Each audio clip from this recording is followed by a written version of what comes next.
ಘೋಷಣೆ ಮಾಡ್ತಾರೆ. ಹಾಗೆ ಘೋಷಣೆ ಮಾಡಿದಾಗ ನನ್ನ ಜೊತೆ ಒಂದೆರಡು ಪಕ್ಕದಲ್ಲಿ ಒಂದು ಕೆಲವು ಮುಖಂಡರಿದ್ರೆ ಭಾರಿ ಒಳ್ಳೆಯದು ಅಂತ ಅಭಿಪ್ರಾಯ ಬಂದಿತ್ತು. ಜೀವನ್ ಶೆಟ್ಟರು ವಿಜಯ್ ಕುಮಾರ್ ಅವರಿಗೆ ಫೋನ್ ಮಾಡಿ ನಮ್ಮ ಕೋಟ ಶ್ರೀನಿವಾಸ ಪೂಜಾರಿನ ಅಭ್ಯರ್ಥಿ ಮಾಡಿದ್ದೇವೆ, ಅವ್ರ ಜೊತೆ ನೀವು ಇರಬೇಕು ಅಂತ ಹೇಳಿದರು. ಅಭ್ಯರ್ಥಿಯಾಗಿ ನಾನು ದುರ್ಬಲ ಆಗಿದ್ದೆ. 3,500-4,000 ಓಟ್ ತಗೊಳ್ಳುವಂಥ ಕ್ಷೇತ್ರದಲ್ಲಿ ನಮ್ಮ ಜೊತೆ ಓಡಾಟ ಮಾಡಲಿಕ್ಕೂ ಕಾರ್ಯಕರ್ತರು ಬರ್ತಾ ಇದ್ರು. ಎಷ್ಟು ಕಠಿಣ ಇತ್ತು ದಿವಸ ಅಂದರೆ, ಒಂದು ದಿವಸ ನಾನು ಮತ್ತು ವಿಜಯ್ ಕುಮಾರ್ ಅವರು ಜೀವನ್ ಶೆಟ್ಟರು 3 ಜನ ಕಾಡೂರು ಅಂತೇಳಿ ಒಂದು ಗ್ರಾಮಕ್ಕೆ ಹೋದೆವು. ಅಲ್ಲೊಂದು ಮಾವಿನ ಮರ, ಆ ಮಾವಿನ ಮರದಲ್ಲಿ ಒಂದು ಕಟ್ಟೆ.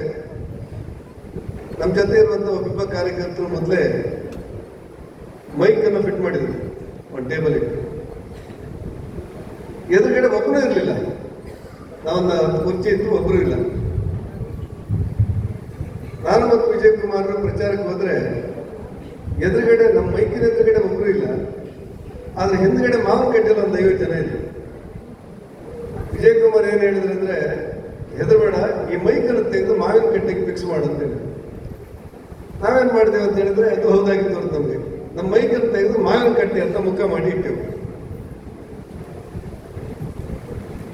ನಾನು ಹೋಗಿ ಮಾತಾಡ್ಲಿಕ್ಕೆ ನಿಂತ ಕೂಡಲೇ ಮಾವಿನ ಕಟ್ಟೆ, ಇಡೀ ಮಾವಿನ ಕಟ್ಟೆಯಲ್ಲಿರೋರೆಲ್ಲರೂ ಎದ್ದೋದು. ಮಾವಿನ ಕಟ್ಟೆ ಖಾಲಿ ಆಯ್ತು. ಮಾವಿನ ಕಟ್ಟೆ ಹಿಂದಾದ್ರೂ ಕೇಳ್ತಾ ಇದ್ರು, ಅದು ಇಲ್ಲ, ನಮಗೆ ಎದುರುಗಡೆ ಜನವೇ ಇಲ್ಲ ಅನ್ನುವಂಥ ಪರಿಸ್ಥಿತಿ. ಯಾಕೆ ನಮ್ಮ ಪಾರ್ಟಿ ಬಗ್ಗೆ ಅಷ್ಟು ಕಠಿಣ ದಿವಸದ್ದು. ನಾನು ಹೋಗಿ ಒಂದು ವಿನಂತಿ ಮಾಡಿ ಬಂದೆ. ಅವರೆಲ್ಲ ಮಾವಿನ ಕಟ್ಟೆಯಿಂದ ಹೊರಟು ಹೋಗಿ ನಮ್ಮ ಮೈಕಿನ ಮುಂದೆ, ಮಾವಿನ ಕಟ್ಟೆ ಮುಂದೆ ಎಲ್ಲರೂ ಹೊರಟು ಹೋದವರು ಅವರವ್ರ ಮನೆ, ಅಂಗಡಿ, ಹೋಟೆಲ್ಗಳಲ್ಲಿ ಇದ್ರು.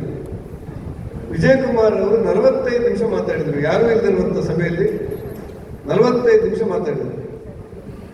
ಪಾರ್ಟಿಯ ಸಂದಿಗ್ಧತೆ ಸಂದರ್ಭದಲ್ಲಿ, ಸಂಕಷ್ಟದ ಸಂದರ್ಭದಲ್ಲಿ ದಿನನಿತ್ಯ ಒಂದಲ್ಲ ಒಂದು ಕಡೆ ಪ್ರಚಾರದಲ್ಲಿ ತೊಡಗಿಸ್ಕೊಳ್ತಾ ಇದ್ರು. ನಿಶ್ಚಯವಾಗಿ ಸೋತೆ ಬಿಡುತ್ತೆ ನಾವು ಅನ್ನುವಂಥ ಕ್ಷೇತ್ರದಲ್ಲಿ 3,500-4,000 ಓಟ್ ಪಡೆದಿರುವಂಥ ಬ್ರಹ್ಮಾವರ ಕ್ಷೇತ್ರದಲ್ಲಿ ನಮಗೆ 25,000 ಓಟ್ ಬಂತು. ಆಗ ವಿಜಯ್ ಕುಮಾರ್ ಹೇಳಿದ್ರು ಬಹಳ ಪಶ್ಚಾತ್ತಾಪದಿಂದ, ಇನ್ನೊಂದು ಸ್ವಲ್ಪ ಹಣ ಖರ್ಚು ಮಾಡಿ ಗೆಲ್ತೇವೆ ಅಂತ ನಾವು ಹೊರಟಿದ್ರೆ ಖಂಡಿತ ಈ ಕ್ಷೇತ್ರ ನಾವು ಗೆಲ್ಬೋದಿತ್ತು ಅಂತ ಹೇಳಿ. ಅಂದ್ರೆ ಅಷ್ಟೊಂದು ಪೂರ್ವ ತಯಾರಿಯಾಗಿ ವ್ಯವಸ್ಥಿತವಾಗಿ ವಿಜಯ್ ಕುಮಾರ್ ಅವರು ಪಾರ್ಟಿಯ ಸಂಘಟನೆಗೆ ತೊಡಗಿಸಿಕೊಂಡಿದ್ರು. ಬದುಕನ್ನು ಬಿಟ್ಟು ಹೋಗುವಂತ ವಯಸ್ಸಲ್ಲ, ಆದ್ರೆ ತುಂಬಾ ಸಣ್ಣ ವಯಸ್ಸು ಅಲ್ಲ. ಎವರೇಸುವ ಸಂದರ್ಭದಲ್ಲಿ ನನಗನ್ಸುತ್ತೆ ಕೊನೆ ಕ್ಷಣವರೆಗೂ ಕೂಡ ಅವರು ಲವಲವಿಕೆಯಿದ್ರು. ಇನ್ನೊಬ್ಬರು ನಗಿಸೋರು, ಮಾತಾಡೋರು, ಖುಷಿ ಪಡೋರು. ಗಂಭೀರವಾದಂಥ ಒಂದು ಸಭೆಯಲ್ಲಿ ವಿಜಯ್ ಕುಮಾರ್ ಒಂದು ಭಾಷಣ ಕೊಟ್ಟರೆ ಇಡೀ ಸಭೆ ನಗೆಗಡಲ್ಲಿ ತಿರುವಂಥ ಒಂದು ವಾತಾವರಣ ನಿರ್ಮಾಣ ಮಾಡ್ತಾ ಇದ್ರು. ಯಾವ ಕಾರಣಕ್ಕಾದ್ರೂ ಕೂಡ ಅವರು MLA, MLC ಏನಾದರೂ ಆಗಿ ವಿಧಾನಸೌಧದಲ್ಲಿ ಇರಲೇಬೇಕಾಗಿತ್ತು.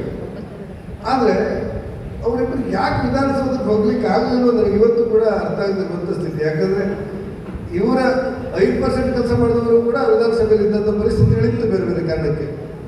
ಆ ಹಿನ್ನೆಲೆಯಲ್ಲಿ ಕೆಲವೊಂದು ಕಡೆ ಪ್ರಜಾಪ್ರಭುತ್ವದ ಅವರ ಹೋರಾಟಕ್ಕೆ ಅಂತಿಮವಾದಂಥ ಅವಕಾಶ ಸಿಕ್ಕಿಲ್ವೇನೋ ಅನ್ನುವಂಥ ನೋವು ಅವರ ಅಭಿಮಾನಿಗಳಿದ್ದಂತೆ ನನ್ನನ್ನು ಸೇರಿದಂತೆ. ಆದರೆ ಈ TVG ಒಂದು ಕಡೆ ಒಂದು ಕಗ್ಗ ಬರೀ ಅವರ ಸಭೆ ಬರುವವರೆಗೆ ಬೇರೆಯವರು ಮುಖಂಡರಾಗಿ ತೋರ್ತಾ ಇದ್ರು. ವಿಜಯ್ ಕುಮಾರ್ ಬಂದ ನಂತರ ಆ ಸಭೆಗೆ ಅವರೇ ಮುಖಂಡರು ಅನ್ನುವಂಥ ಭಾವನೆ ವ್ಯಕ್ತ ಆಗುವಷ್ಟು ಅವರಲ್ಲಿ ಜನಪ್ರಿಯತೆ ಮತ್ತು ವ್ಯಕ್ತಿಗತ ವಿಶ್ವಾಸ ತುಂಬಿತ್ತು. ಅಂಥ ಹಿನ್ನೆಲೆಯಲ್ಲಿ ಹೊಂದಿರುವಂಥ ಒಬ್ಬ ನಮ್ಮ ಪಾರ್ಟಿಯ ಮುಖಂಡರು ಸುನಿಲ್ ಕುಮಾರ್ ನಿಲ್ಲವರೆಗೆ ಈ ಕ್ಷೇತ್ರದಲ್ಲಿ ನಾವು ಬೇರೆ ಬೇರೆ ಕಾರಣಕ್ಕೆ ಗೆದ್ದದ್ದು ನೆನಪು ನನಗಿಲ್ಲ. ನಾನು ರಾಜಕಾರಣದಲ್ಲಿ ಸಕ್ರಿಯರಾಗಿ